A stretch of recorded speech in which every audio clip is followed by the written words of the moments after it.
Bahanaga train tragedy घटना रे लगातार भावे बढ़ी चली मृत्यु संख्या।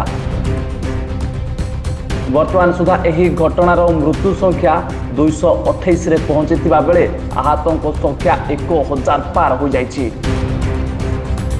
सेहीपरि आगकू मध्य मृत्यु संख्या बढ़ी पारे बोली आकलन करा जाउछि। सेपटे दुर्घटना स्थल में उद्धार कार्य जारी रही। एनडीआरएफ ओड्राफ टीम लगातार भावे उद्धार कार्य जारी रखिछंती। एपरिकी वायुसेना मध्य सहायता नहीं रेल विभाग। वायुसेनार एक टीम मध्य घटनास्थल में पहुंची उद्धार कार्य नियोजित रखिछंती।